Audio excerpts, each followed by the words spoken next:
अभ्यास पूर्वः संस्कार शेषो अन्यः भव प्रत्ययो विदेह प्रकृति लयानाम श्रद्धा वीर्य स्मृति समाधि प्रज्ञापूर्वक इतरेषाम तीव्र संवेगानाम आसन्नः तीव्र संवेगानाम आसन्नः। सबसे पहले तो मैं आप लोगों को कॉन्ग्रेचुलेट कर दूं कि जो कठिन पोर्शन था ये भव प्रत्यय विदेह प्रकृति लयानाम विराम वितार विचार आनंद अस्मिना रुमात इत्यादि सब आप उससे निकल गए। हाँ, सबसे कठिन पोर्शन इससे आप लोग आसानी से निकल गए। कॉन्ग्रेचुलेशंस। अब सरल पोर्शन चालू होता है। अब वो कोई बात नहीं, तो मैंने कहा निकल जाना उससे बस। तत्पर चीज आप क्या नहीं समझे, शास्त्रकारों ने जो व्याख्या की है वो भी विभिन्न विभिन्न प्रकार की व्याख्या की है। तो वो तो साधना का विषय है, दृष्टांत के अनुसार जितना समझ सकें। समाधि का विषय तो बिना अनुभव के होता नहीं। श्री रामकृष्ण स्वयं कहते थे कुछ करो तब तो कुछ होगा, और बड़ा कठिन, इंटेलेक्चुअली कठिन है और आध्यात्मिक जीवन से समझना कठिन है। श्री रामकृष्ण कहते थे मैं कैसे समझाऊं, बता ही नहीं सकते। वो कहते हैं कि मां मेरा मुंह बंद कर देती है, यानी क्या, मैं समझा नहीं पा रहा हूं। कुछ अनुभव है उसे कैसे शब्दों में कैसे व्यक्त करेंगे। जैसे किसी ने घी खाया है तो घी का स्वाद कैसा है कैसे बताएं, खुद खाओ तो पता चले। तो कुछ चीजें ऐसी हैं कि जिसको हम इंटेलेक्चुअली थोड़ा सा कंसीव कर सकते हैं, साधना की दृष्टि से कुछ उपयोगी बातें उससे ले सकते हैं। वही जैसे विराम, ये वितर्क विचार आनंद अस्मिता इत्यादि में जो महत्वपूर्ण बात यह है कि 4 प्रकार के ध्यान के विषय यहां पर बताए गए। पहला स्थूल विषय जो हम सब समझते हैं, दूसरा सूक्ष्म विषय थॉट्स आइडियाज, तीसरा आनंद जो हमको एक्सपीरियंस होता है, और चौथा द एक्सपीरियंसर ईगो। इन चारों में से किसी एक पर मन को एकाग्र किया जा सकता है, कंसंट्रेशन किया जा सकता है। The objects of meditation, that is ये इंपॉर्टेंट।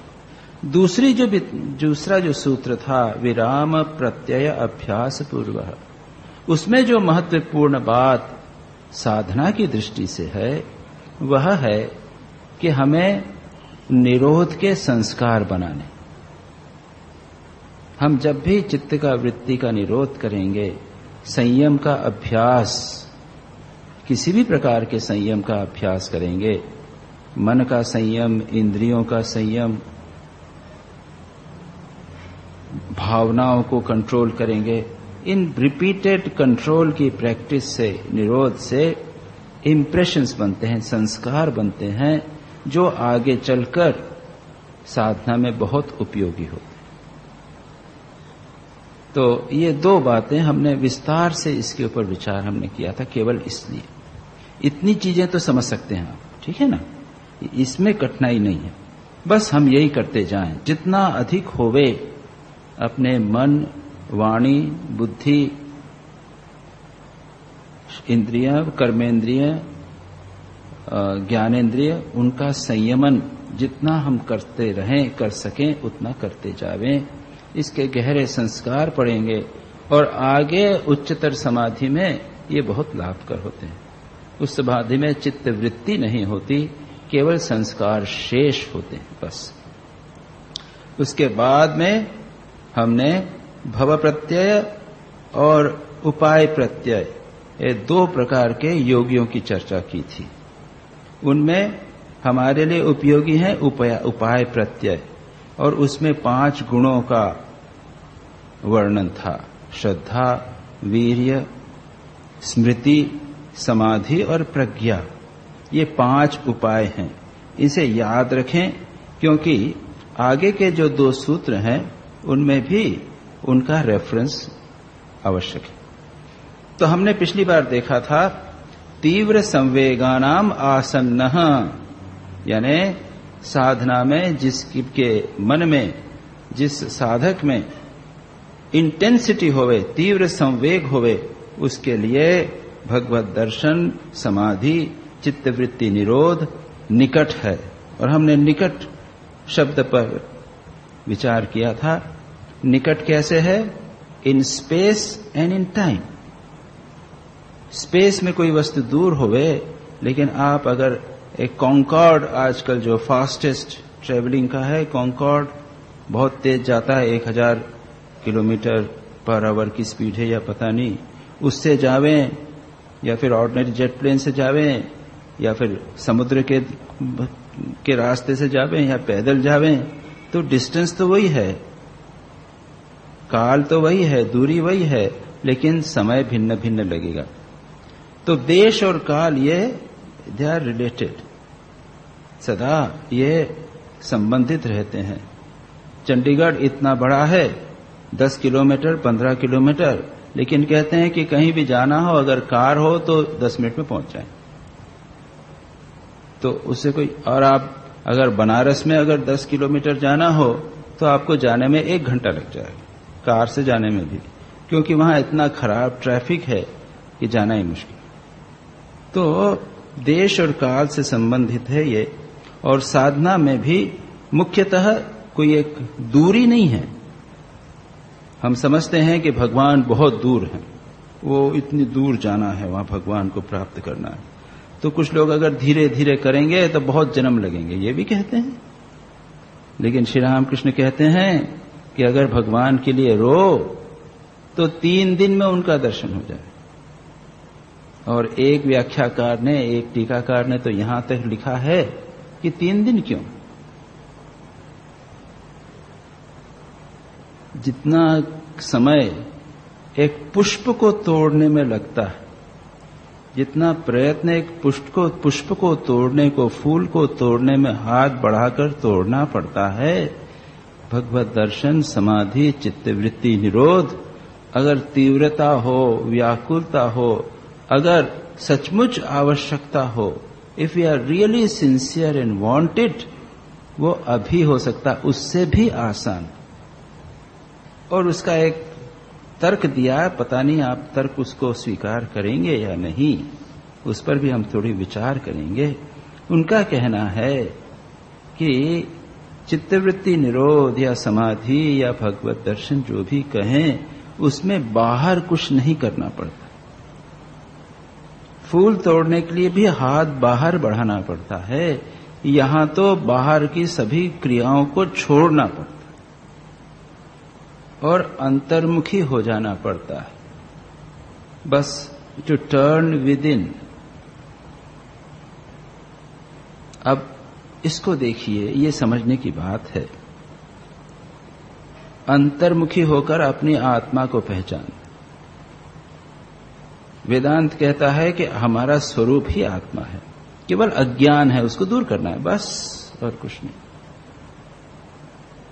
और फिर यह भी एक बड़ा सुंदर प्रसिद्ध दृष्टांत है दशमस्त्वमसि का, कि 10 व्यक्ति एक स्थान को रास्ते में जा रहे थे, तो वहां पर देखा नदी थी, नदी को क्रॉस किया, तो उसके बाद उन्होंने सोचा कि अरे हम लोग 10 हैं, जरा गिन तो लें कि हम कोई डूब तो नहीं गया।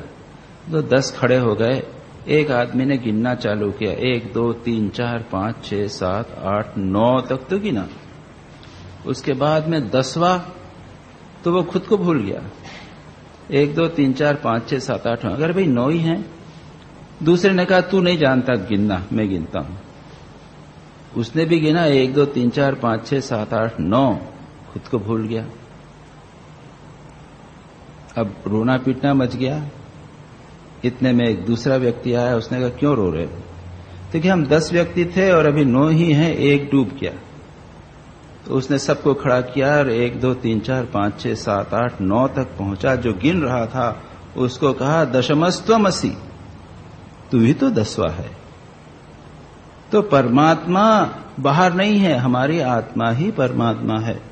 हम कहते हैं हम अपने आप को सबसे अधिक प्यार करते हैं। देखिए, ये विषयांतर नहीं है। संवेग की चर्चा करते हुए हम देखेंगे कि किस प्रकार से अगर राइट एटीट्यूड होवे तो परमात्मा की प्राप्ति या साक्षात्कार तत्काल हो सकता है। क्यों हो सकता है, उसका रैशनल, उसका जो तर्क है वो बताने का प्रयत्न कर रहा हूं। हम अपने को क्या समझते हैं? शरीर समझते हैं मूलतः, सामान्यतः। मैं कौन हूं? ये मैं हूं। We identify with the body. लेकिन जो हमसे भी, जैसे कि अनकल्चर्ड लोगों को कहें तो वो क्या कहेंगे? अब जैसे बच्चा है, मां का बच्चा है, मां बच्चे के साथ पूर्ण रूप से आइडेंटिफाइड रहती है। अगर बच्चा को मर गया तो क्या कहेगी? हाय रे, मैं मर गई। तो उसने अपनी आत्मा को अपने शरीर से भी निकालकर उस बच्चे में डाल दिया। और भी व्यक्ति हम क्या करते हैं? हमारी आत्मा को निकालकर हमारे भवन में, हमारे धन में डाल देते। अगर धन नष्ट हो गया, हे भगवान मैं मर गया। अरे तुम तो मरे नहीं, तुम्हारा धन मर गया। और हम क्या कहते हैं? मुझे सिर दर्द हो रहा है। तो तुम्हारे सिर को सिर दर्द हो रहा है, मुझे सिर दर्द था। हम मैं को बाहर आइडेंटिफाई करते चले जा रहे हैं। और यह आइडेंटिफिकेशन इतना स्ट्रांग होता चला जाता है, इतना प्रबल घना होता चला जाता है कि उसको तोड़कर हम जो वास्तविक हैं उसको समझने में बड़ी कठिनाई होती है। लेकिन हम हैं क्या? हम तो हैं नित्य शुद्ध बुद्ध मुक्त आत्मा। अगर शरीर से भी हमने संबंध स्थापित नहीं किया, बॉडी से आइडेंटिफिकेशन नहीं किया, तो हम विचारों से आइडेंटिफाई कर लेते हैं। हमारे सिद्धांत हैं, हमारी मान्यताएं हैं, और कोई व्यक्ति अगर उन मान्यताओं के विरुद्ध कुछ कार्य करता है तो हमें बड़ी ठेस पहुंचती है, हमें बड़ा कष्ट होता है, हमारे अहंकार को ठेस पहुंच जाती है। उसके बाद में एक ईगो आ जाता है। और ये ईगो क्या है? जब हम इस ईगो को, या जो अहंकार मैं है, उसको जब किसी एक वस्तु के साथ आइडेंटिफाई करते हैं तब वो ईगो होता है। रमन महर्षि कहते हैं, हर बार कोई जाकर पूछता है कि स्वामी जी भगवत दर्शन कैसे होगा, मैं कैसे करूं? तो पूछते हैं कि वो ये मैं कौन हो, ये प्रश्न को पढ़ रहा है, पहले इसका आंसर दो। और ये मैं क्या है? ये मैंने एक साधक के साथ आइडेंटिफाई कर लिया, एक गृहस्थ के साथ आइडेंटिफाई कर लिया, एक सन्यासी के साथ आइडेंटिफाई कर लिया। तो मैं प्रवचनकार हो गया, मैं सन्यासी हो गया।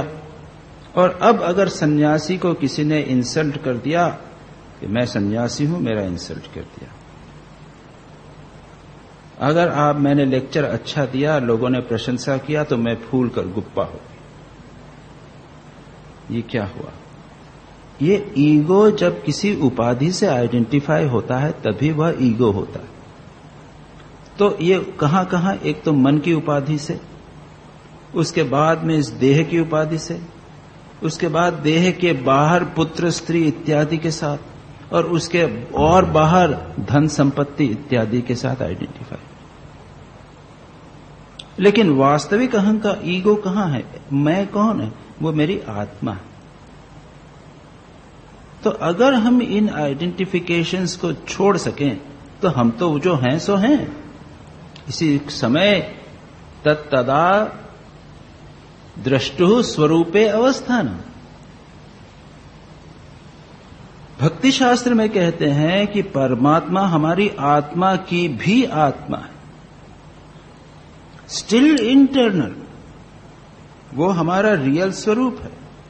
जिस प्रकार हम अपने आप को सबसे अधिक प्यार करते हैं, आप पुत्र को अधिक प्यार करते हैं, धन को प्यार करते हैं, लेकिन अगर पुत्र को रोग हुआ तो धन को नष्ट करने में, उसकी शरीर की, पुत्र की रक्षा के लिए आप तैयार रहेंगे। पूरा धन तो पुत्र जो है आपके निकट है, इसलिए अधिक प्यार। लेकिन अगर पुत्र एक तलवार लेकर आपको मारने के लिए आवे तो क्या करेंगे? आप अपनी रक्षा करेंगे।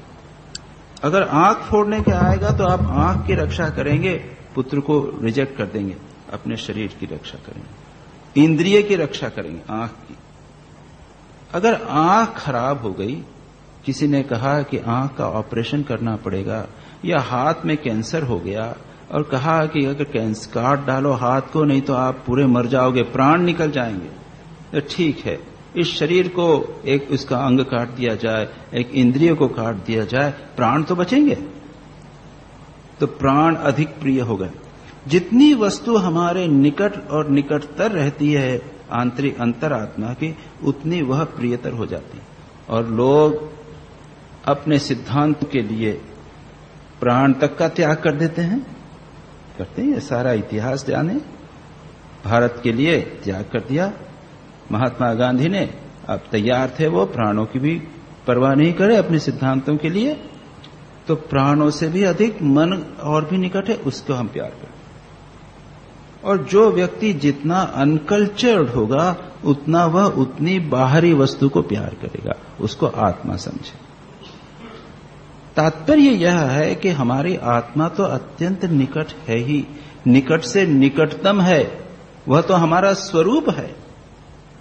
उसको प्राप्त करने के लिए कितनी देर लगनी चाहिए? कुछ भी देर नहीं लगना चाहिए।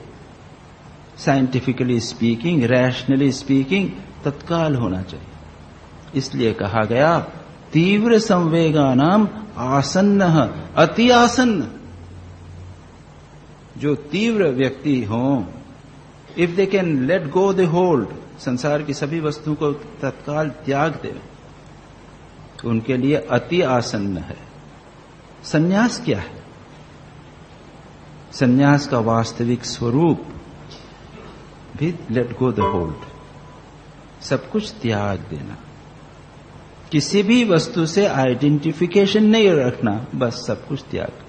सम्यक न्यास, पूर्ण रूप से त्याग, बाह्य वस्तुओं से त्याग नहीं, मन की आसक्ति संसार की समस्त वस्तुओं से, यहां तक कि हमारे विचारों, मान्यताओं, सभी से पूर्ण त्याग, इसे कहते हैं संन्यास। चित्तैषणा भी है वहां पर, विभिन्न ऐषणाओं का त्याग है। ऐषणा यानी वासनाएं, इच्छाएं। पुत्र ऐषणा का त्याग तो है, पुत्र की दारेषणा, स्त्री की इच्छा की त्याग, पुत्र की इच्छा की त्याग, वित्त की इच्छा की त्याग, धन की, लोकेशना, लोक में नाम सम्मान की प्राप्ति की इच्छा। यही नहीं, चित्तेषणा। संन्यास के मंत्रों की एक बात आपको बता रहा हूं, ये ऑफ कोर्स मिल जाएगा आपको शास्त्रों में भी। चित्त में जो ऐषणा है, इच्छा है, उसकी भी त्याग। हम चित्त से भी आइडेंटिफाई नहीं करना चाहते। तो ये जिस दिन हुआ उस दिन आप मुक्त। स्वामी विवेकानंद का प्रसिद्ध गीत है, या कहिए उनकी कविता है, द सॉन्ग ऑफ सन्यासी। द सॉन्ग ऑफ सन्यासी आप लोगों ने पढ़ा होगा, बड़ा सुंदर गीत है। उसमें स्वामी जी एक जगह कहते हैं, लिखते हैं, late go thy hold sannyasin bold, से ओम तत्सत ओम। Thine is the hand that holds the rope that drags thee on। कितनी ब्यूटीफुल बात है कि तुम सोच रहे हो कि तुम बंधे हुए हो और रस्सी तुम्हें खींच रही है, लेकिन ऐसी बात नहीं है।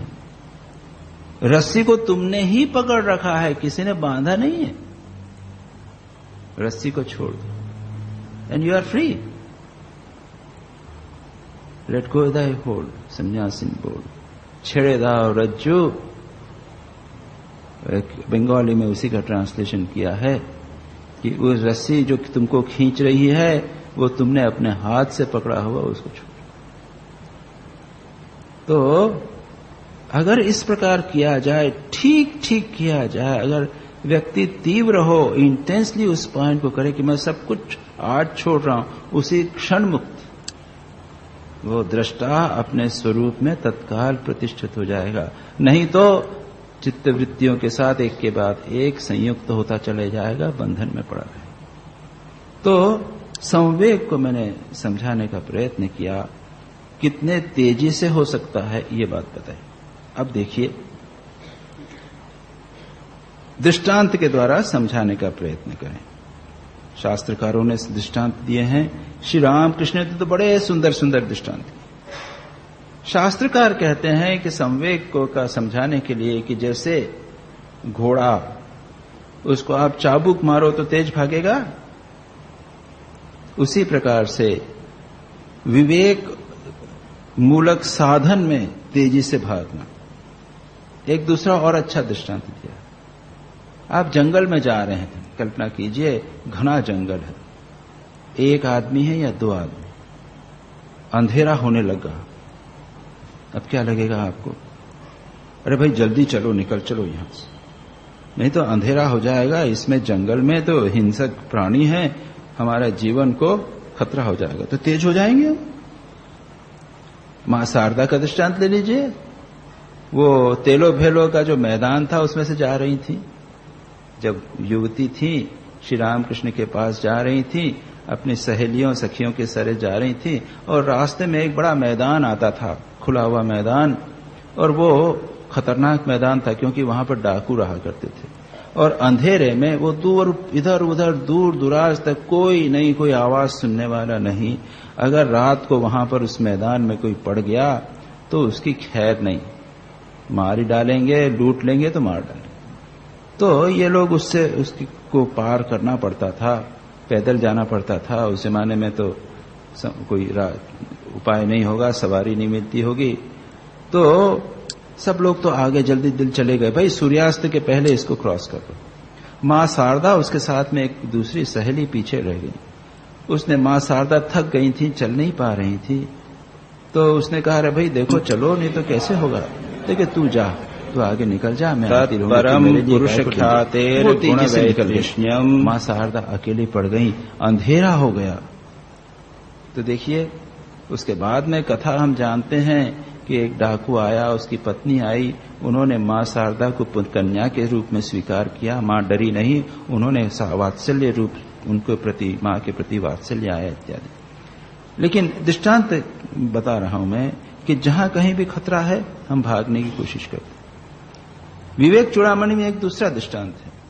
वहां कहते हैं कि गुरु के पास शिष्य कैसे जाता है, जिस प्रकार से सिर के ऊपर आग लगी हो, सिर के ऊपर जल रहा है, किसी ने अंगार रख दिया, और तब आदमी कितनी तेजी से पानी की ओर दौड़ेगा। उस तेजी से व्याकुल होकर कि प्रभु मैं फंस गया हूं, कैसे निकलूं संसार से, उस तेजी से वह जब गुरु के पास जाता है, तब गुरु प्रसन्न होकर उपदेश देते हैं, मार्ग दिखाते हैं। यहां अग्नि का दृष्टांत है, और श्री रामकृष्ण जल का भी दृष्टांत देते हैं, वायु का दृष्टांत देते हैं। अभी हमने कहा, जैसे एक शिष्य ने पूछा कि भगवान का दर्शन कैसे हो, तो कहा चलो मेरे साथ स्नान करने। स्नान करने गए, जैसे स्नान कर रहे थे तो ऊपर से उसको दबा दिया गुरु ने, शिष्य को अच्छी तरह दबा दिया पानी में। बेचारा छटपट करे, पानी में दबा के रखा। जब बहुत अधिक छटपट करा तब छोड़ दिया।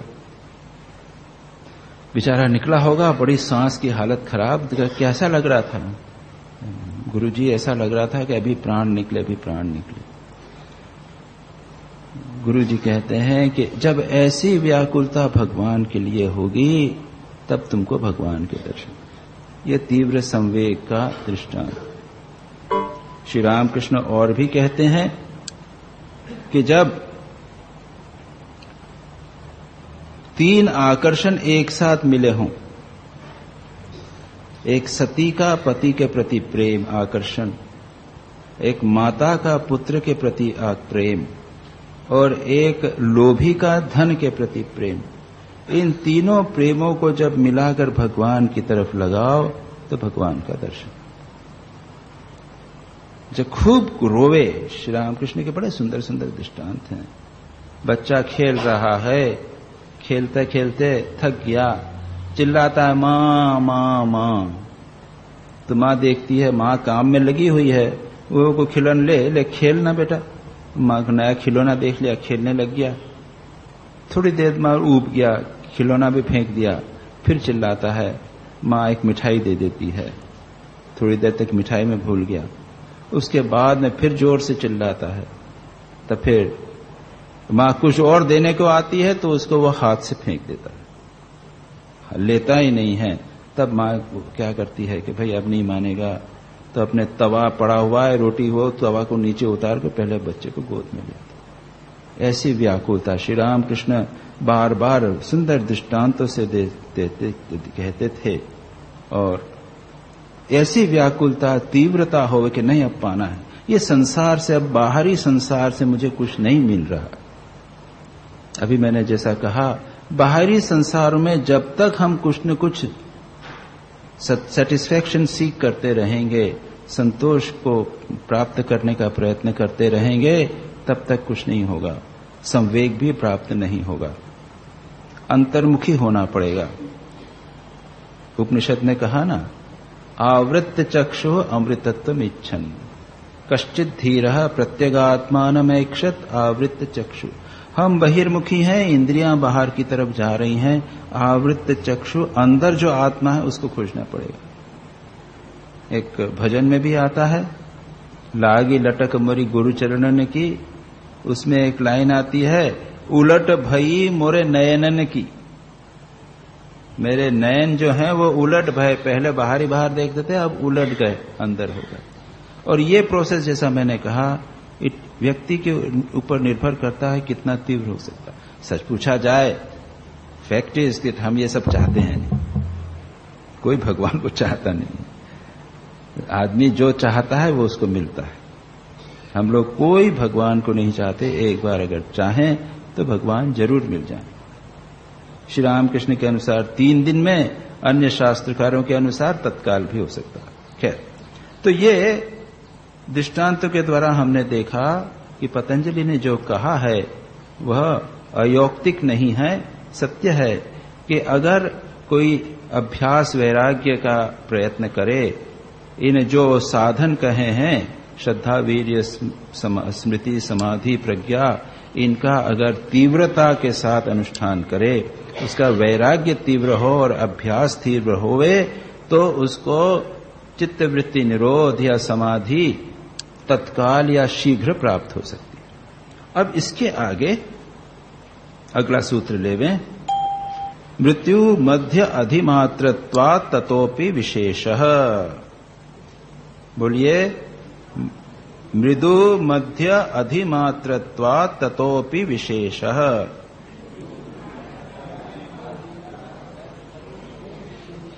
मृदु मध्य अधिमात्रत्वात् ततः अपि विशेषः। क्या कहा कि मृदु यानी मृदुत्व, थोड़ा सा कोमल, लेस,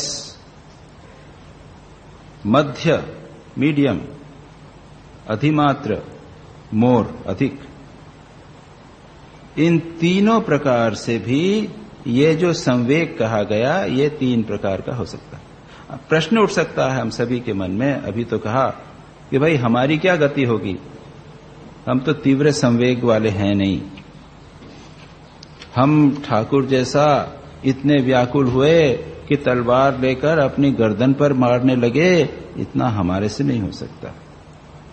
ठीक बात है ना, हम लोग वो ऐसा नहीं, इतने इंटेंसिटी हमारे जीवन में नहीं।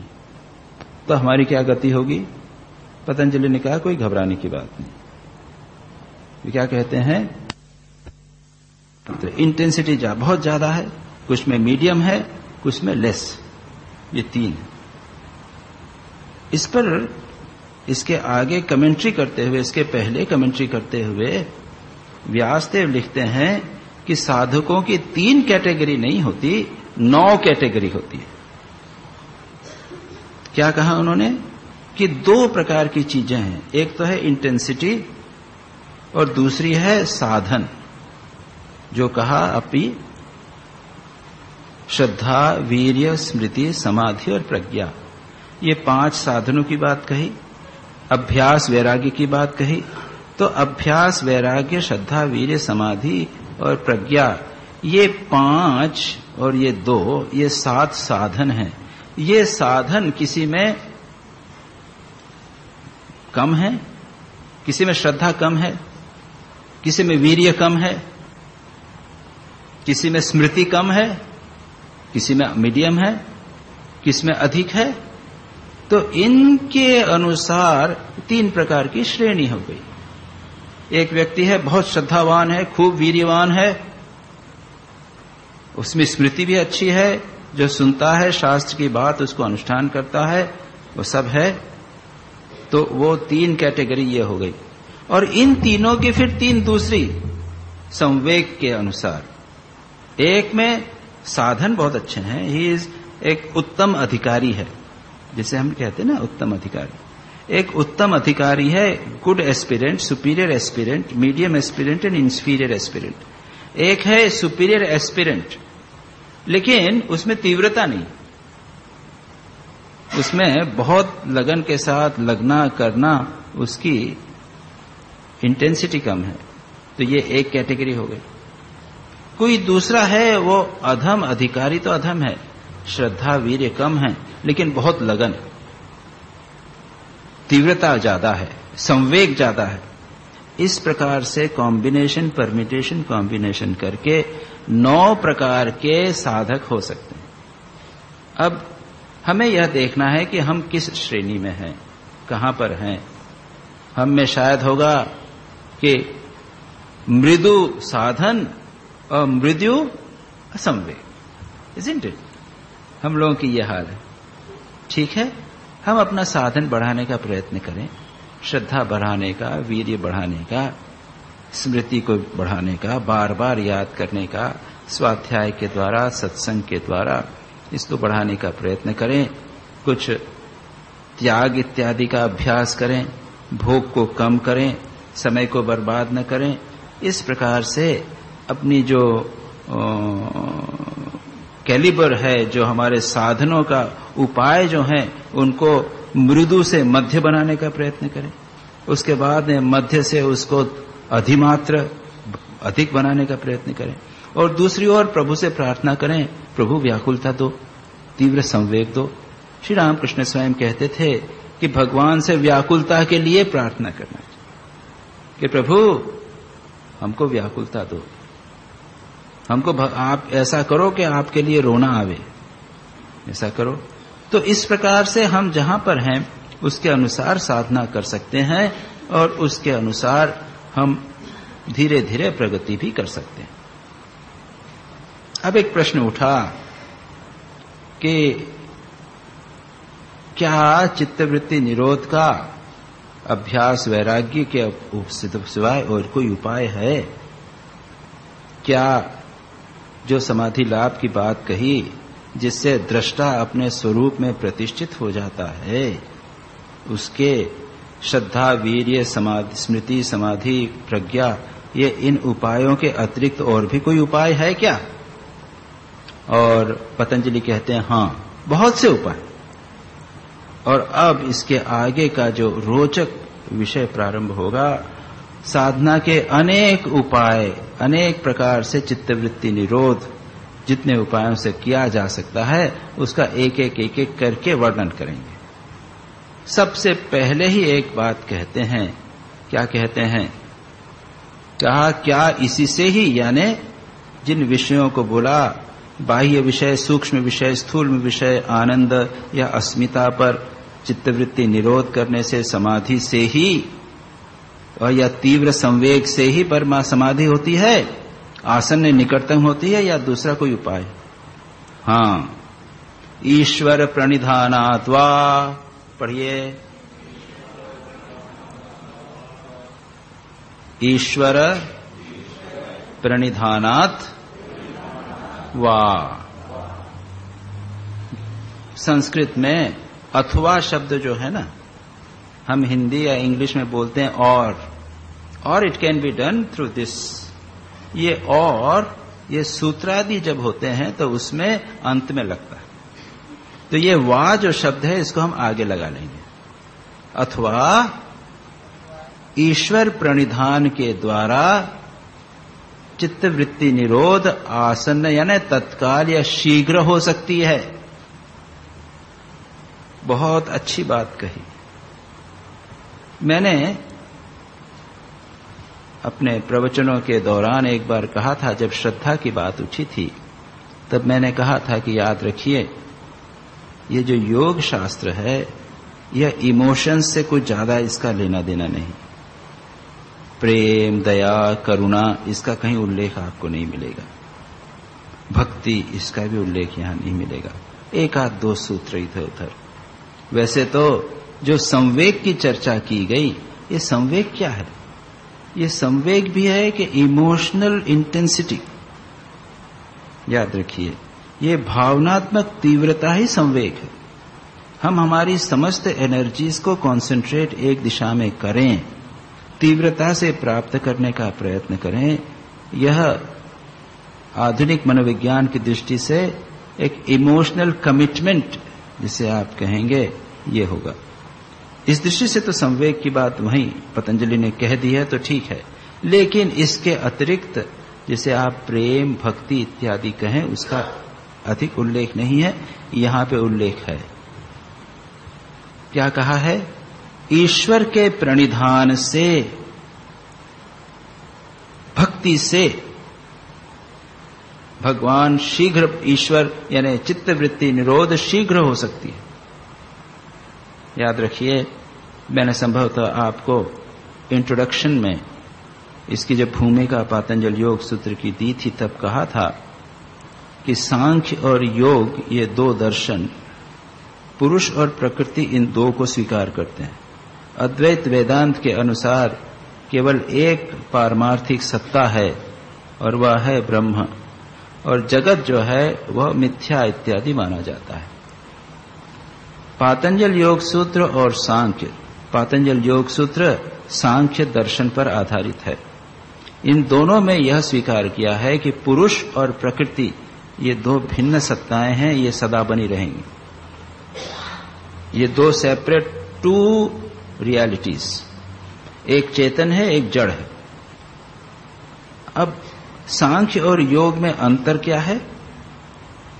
एक महत्वपूर्ण अंतर यह है कि योग की प्रणाली ईश्वर को भी मानती है, सांख्य ईश्वर को नहीं मानता। तो योग को कहते हैं स ईश्वर सांख्य, ईश्वर सहित सांख्य यह योग।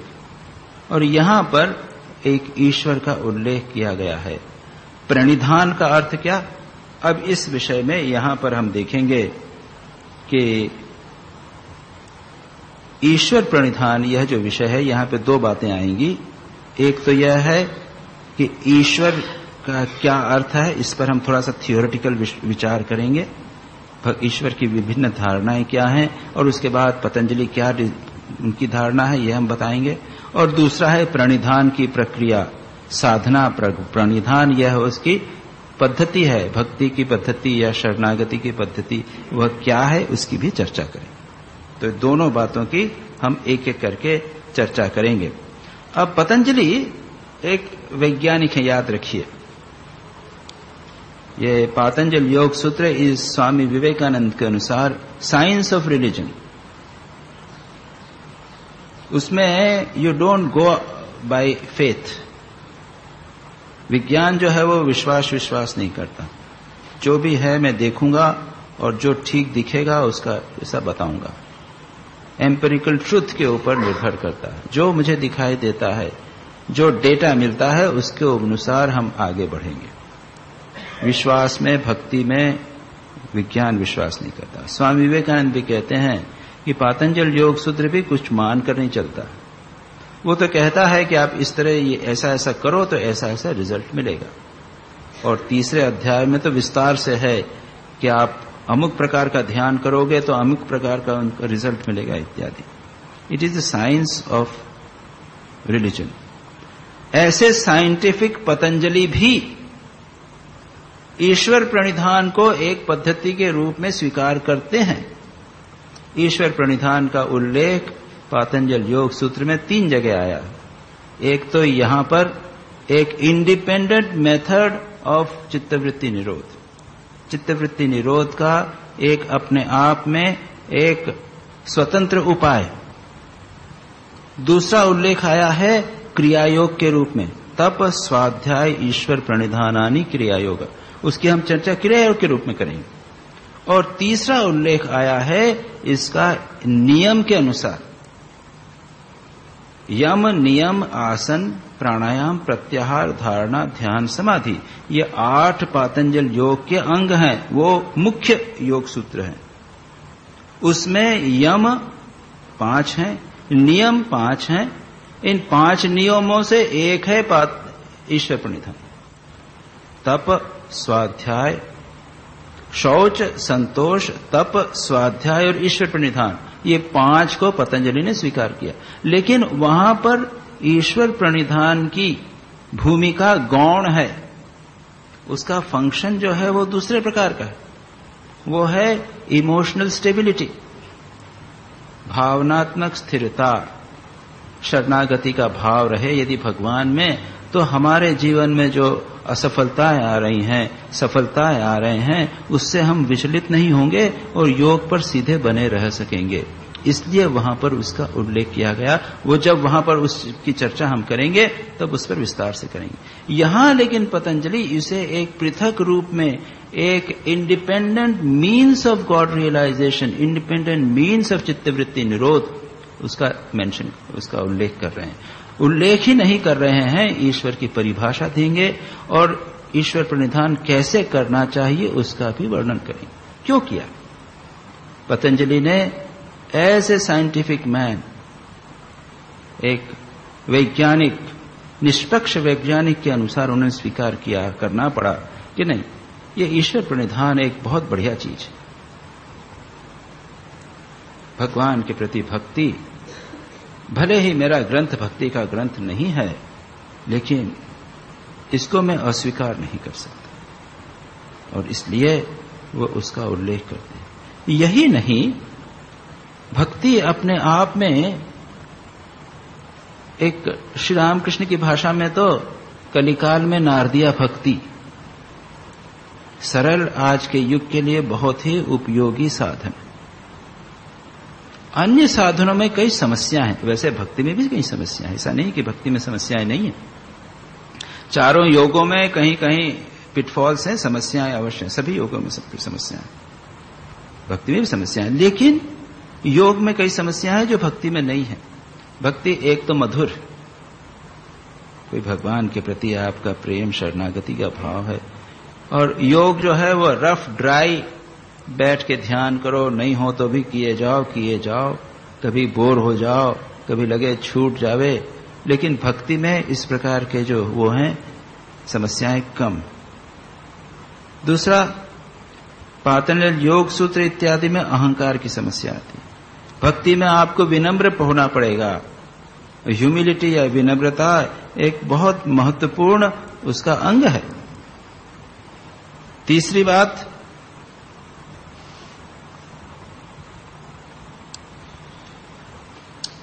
इसके बाद आगे कहेंगे, यानी सच पूछा जाए तो ये सेफेस्ट एंड द हैप्पीएस्ट वे, सीधा सरल आनंददायक मार्ग है, काफी उसमें खतरे कम हैं, इसलिए पतंजलि उसको स्वीकार करते हैं।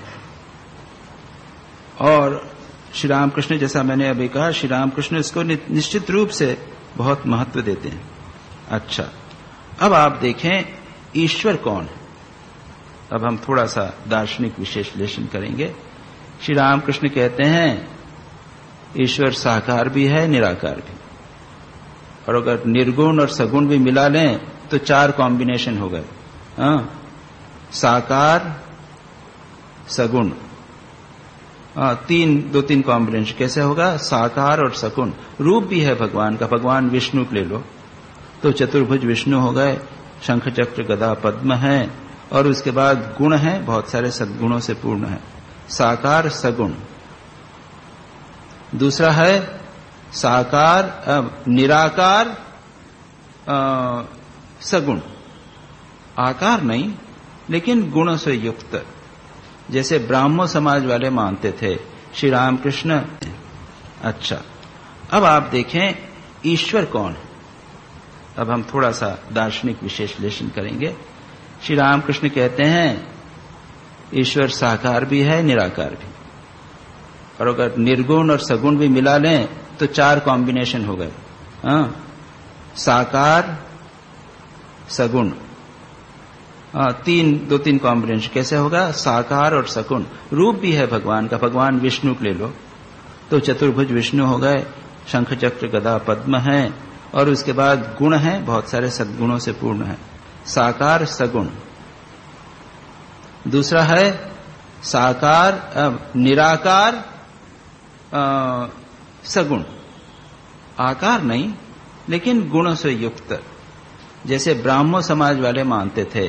श्री रामकृष्ण स्वामी विवेकानंद जब श्री रामकृष्ण के पास आए उस समय वो निराकार ब्राह्मण समाज का जो ईश्वर की मान्यता थी उसको स्वीकार करते थे। यही नहीं, ईसाई धर्म, इस्लाम धर्म, उसमें क्या है? ईश्वर निराकार है, रूप तो नहीं है लेकिन वह सगुण है। सगुण क्या है? वह हमें प्रेम कर सकता है, हमारी प्रार्थना सुन सकता है, हमें दंड दे सकता है, वह करुणामय है, वह सर्वशक्तिमान है। यह गुण आपने ईश्वर में डाल दिए हैं लेकिन उसका रूप नहीं। तो निराकार सगुण। और फिर तीसरी श्रेणी आ गई निर्गुण निराकार, आकार भी नहीं है और गुण भी नहीं। श्री रामकृष्ण कहते थे ईश्वर सगुण भी है, साकार भी है, निर्गुण निराकार भी है, और उसके बियॉन्ड भी कुछ भी है। और हमारे शास्त्रों में विभिन्न प्रकार से ईश्वर के संबंध में विभिन्न मान्यताएं मिलती। अरे गीता को ही यदि उठाकर देख लें तो बहुत सारी मान्यताएं वहां मिल जाएंगी। भगवान स्वयं ने, भगवान ने विश्वरूप दर्शन किया, अर्जुन को दिखाया अपना विश्वरूप, देखते विश्वरूप। फिर कहते हैं भगवान अपनी विभूति बताते हुए कहते हैं कि मैं सूर्य में प्रकाश हूं, मैं जल में तरलता हूं, अग्नि में तेज हूं, जहां जहां पे भगवान विद्यमान है मैं वहां पे विद्यमान हूं। फिर भगवान कहते हैं कि मैं अंतर्यामी हूं। फिर भगवान ने चतुर्भुज रूप दिखाया, अर्जुन ने कहा विश्व रूप देख के डर गया तो चतुर्भुज रूप दिखाया। और फिर द्विभुज तो हैं ही श्री कृष्ण के रूप में। तो भगवान के कितने रूप हो गए? अपने पुराणों में आपको इस प्रकार की एक व्याख्या मिलेगी, और चाहो तो आप एक आर्टिकल लिख लो। एक आर्टिकल अभी रिसेंटली वेदांत केसरी या प्रबुद्ध भारत किसी में अभी 2-3 महीने ही हुए हैं, कंसेप्ट ऑफ गॉड इन गीता, उस तरह का एक आर्टिकल आया है। तो कंसेप्ट ऑफ गॉड आप पता लगा लीजिए कितने शास्त्रों में कितने प्रकार के वर्णन है। बहुत सारा उपनिषदों में ही आपको बहुत से प्रकार के वर्णन मिल जाएंगे। तो एक तो ये हुआ विभिन्न प्रकार के ईश्वरों का वर्णन भक्ति शास्त्र के अनुसार, और वेदांत के अनुसार वर्णन क्या है? याद रखिए, वेदांत यानी अद्वैत वेदांत। हम सामान्यतः जब वेदांत कहते हैं तो अद्वैत वेदांत। वैसे वेदांत के दूसरे भी हैं, विशिष्टाद्वैत भी है। विशिष्टाद्वैत में तो ईश्वर और जीव का क्या संबंध है? ईश्वर होल है, जीव पार्ट है। हम जीव हैं, भगवान के अंश हैं, अंग हैं। और भक्ति शास्त्र में, द्वैतवाद में ईश्वर और जीव दोनों सदा भिन्न हैं। और वेदांत क्या कहता है? वेदांत तो ब्रह्म की चर्चा करता है, लेकिन वह एक दूसरे ईश्वर को भी स्वीकार करता है। अद्वैत वेदांत के अनुसार एक ईश्वर है। कौन है वो? वो है जीव के कर्म फल दाता। हमने जो शुभाशुभ कर्म किए हैं उसके फल मिलेंगे। कौन देगा? कोई जज होना चाहिए। हमने अच्छा काम किया, बुरा काम किया, जजमेंट कौन देगा? वो जज क्या करेगा? अच्छे एक तराजू में अच्छे कर्म रखेगा, दूसरे में बुरे कर्म रखेगा और देखेगा नहीं आपके पाप जो हैं वो भारी हैं, अच्छा तुमको आपको खराब योनि में जाएगा, जीवन में आपको कष्ट अधिक मिलेगा। ये कर्म फल दाता ईश्वर, यह निष्पक्ष ईश्वर है। लेकिन वहां पर यह भी कहते हैं कि भगवान लोगों पर कल्याण करने के लिए, अनुकंपा करने के लिए अवतार भी लेते हैं। तो ईश्वर की मान्यता वेदांत में है, जन्माद्यस्त यतः, अथा तो ब्रह्म जिज्ञासा। ब्रह्म क्या है उसकी व्याख्या करते हुए व्यासदेव कहते हैं, जिससे जन्म आदि होते हैं, संसार की सृष्टि, स्थिति और प्रलय होता है वह ईश्वर। तो ये मैंने एक सामान्यतः जनरली आपको ईश्वर के संबंध में विभिन्न धारणाएं हैं ये बता दी। अब प्रणिधान का क्या अर्थ है याद रखिए, अगले जो सूत्र हैं उसमें ईश्वर के संबंध में विस्तार से वर्णन है। पातंजल योग सूत्र में 3 सूत्र हैं, ईश्वर का वर्णन किया गया है। लेकिन प्रणिधान का इस सूत्र में हमने ईश्वर का भाव देखा। प्रणिधान का अर्थ क्या है? प्रणिधान का वास्तविक अर्थ अगले आगे सूत्र में आएगा। 27वें सूत्र में प्रणिधान क्या है, 28वें सूत्र में प्रणिधान का वर्णन आएगा। लेकिन यहां पर संक्षेप में देख लें प्रणिधान का क्या अर्थ। प्रणिधान यानी भक्ति विशेष, शास्त्र में वर्णन करते हुए उसको कहते हैं, सांख्य ने जो कमेंट्री है उसमें कहा गया है भक्ति यानी भक्ति विशेष। और इसमें साधना की दृष्टि से खूब एक महत्वपूर्ण सूत्र बताए गए हैं, महत्वपूर्ण हिंट्स दिए गए हैं। क्या करना? हृदय में हम जो ध्यान करते हैं, कल ध्यान भी करेंगे, अपने हृदय में परमात्मा की अवस्थिति को पहले अनुभव करें। उसके बाद में आत्मनिवेदन, सरेंडर, लॉर्ड आप मेरे हृदय में बैठे हुए हो, मैं अपने आप को आपको समर्पित कर रहा हूं। और उसके बाद में यह सोचना कि जितने कर्म हो रहे हैं वे सब प्रभु मेरे हृदय में बैठकर करवा रहे हैं। ईश्वर सर्वभूतानां हृद्देशे अर्जुन तिष्ठति। और भ्रामयन् यंत्रारूढ़ानि मायया, जिस प्रकार से ईश्वर संसार के समस्त प्राणियों को जिससे यंत्र के द्वारा ये फैन चल रहा है उस प्रकार वो घुमा रहे हैं। भगवान हमारे हृदय में बैठकर सारा कार्य कर रहे हैं। उस भाव को दृढ़ करके और करना, ये ईश्वर प्रणिधान की एक पद्धति है। दूसरी पद्धति,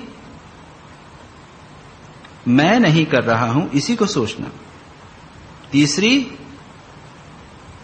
जो भगवान, जो सुख दुख हैं या मैंने पाप पुण्य किए, यह सब भगवान को समर्पित करना। हम आगे विस्तार से इस पर विचार करेंगे। मुख्य बात है कि स्वयं का अहंकार, हमारे कर्म और कर्म फल, इन तीनों को भगवान को समर्पित करना और यह सोचना कि भगवान ही सब कुछ कर रहे हैं। ऐसा करने पर क्या होता है? यदि यह किया जाए तो क्या होगा? इस पर व्यासदेव व्याख्या करते हुए कहते हैं कि प्रणिधान के द्वारा अर्थात भक्ति विशेष के द्वारा, और ये भक्ति विशेष क्या, ये मैंने आपको बताया, शरणागति का भाव, भक्ति विशेष के द्वारा आवर्जित होकर यानी भक्त के प्रति आकृष्ट होकर, अभिमुख होकर अगर व्यक्ति परमात्मा पर इस प्रकार से सरेंडर करते तो क्या होगा? भाव भगवान ईश्वर उसके ऊपर आकृष्ट होकर उस योगी पर अनुग्रह करते हैं और भगवत कृपा से समाधि शीघ्र हो जाती। ये है उसके पीछे का विज्ञान। क्या कारण है कि ईश्वर प्रणिधान से चित्तवृत्ति निरोध के बिना, संवेग के बिना, ये साधन किए न होते हुए भी शीघ्र समाधि हो सकती है? भगवत कृपा के। अगर आप भगवान के प्रति पूर्ण शरणागत हो जावें, यह निरंतर सोचें कि प्रभु मेरे हृदय में बैठकर मुझे चला रहे हैं, तो समाधि भगवान कृपा करते हैं और इससे समाधि होती है। यह व्यास भाष्य में कहा गया। अब आगे चलिए, इसके बाद में अगला सूत्र भी ले लें, कुछ समय है अपने पास में। यहां से 3 बड़े सुंदर सूत्र आएंगे, उसमें ईश्वर कौन है इसका वर्णन किया गया है, और इस ईश्वर कौन है इसके साथ प्रत्येक सूत्र के साथ ईश्वर प्रणिधान कैसा होगा ये बताएंगे। क्लेश कर्म विपाक आशयई रपरामृष्टः पुरुष विशेष ईश्वरः। क्लेश कर्म विपाक आशयैः अपरामृष्टः पुरुष विशेषः ईश्वरः। ईश्वर क्या है कहा गया, इसका मीनिंग यह है अपरामृष्ट। अपरामृष्ट यानी अलिप्त, अनअफेक्टेड। और व्याख्या करते हुए कहा गया है, व्यासदेव कुछ कहते हैं कि कैसे अलिप्त, जैसे एक सेना युद्ध में लड़ रही है, तो सेना लड़ रही है और सेनापति पीछे रहता है। जैसे कमांडर हैं या आपके जो डिफेंस मिनिस्टर हैं तो वो तो दिल्ली में ही बैठे रहते हैं। युद्ध हो रहा है इंडो पाक बॉर्डर के ऊपर, तो वो लोग क्या उससे निर्लिप्त रहते हैं? नहीं, कमांडर के ऊपर तो आएगी बात। अगर हारेंगे तो कमांडर हारता है, तो वो कमांडर अपरामृष्ट नहीं है, वो निर्लिप्त नहीं है, ऐसा नहीं।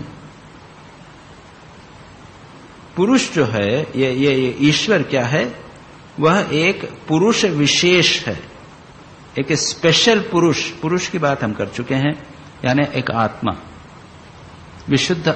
हमारी जो हम में क्या है, पुरुष और प्रकृति, आत्मा और ये बॉडी माइंड कॉम्प्लेक्स, ये प्रकृति हो गया।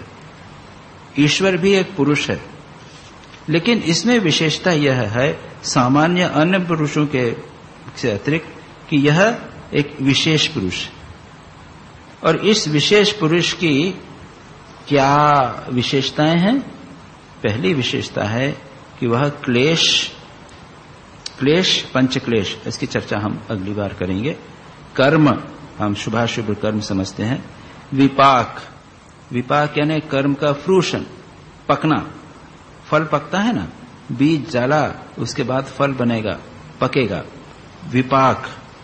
और आशय यानी क्लेश कर्म उनका फ्रूशन, और आशय यानी आशय इस कलेक्शन, उनके संस्कार, हमने कर्म किए उसके संस्कार।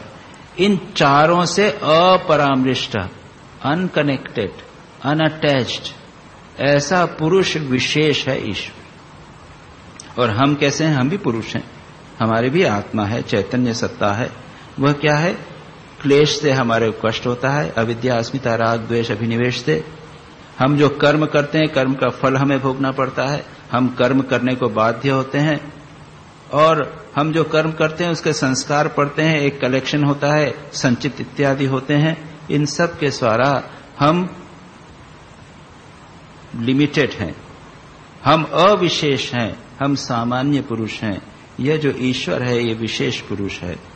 तो इसका स्वरूप क्या है और इसका साधना में किस प्रकार से हम ईश्वर प्रणिधान कर सकते हैं, इसकी चर्चा हम अगली बार करेंगे। योगेन चित्तस्य पदेन वाचाम मलं शरीरस्य च वैद्यकेन योपाकरोतं प्रवरं मुनीनां पतंजलिं प्राञ्जलिरानतोऽस्मि। सूचना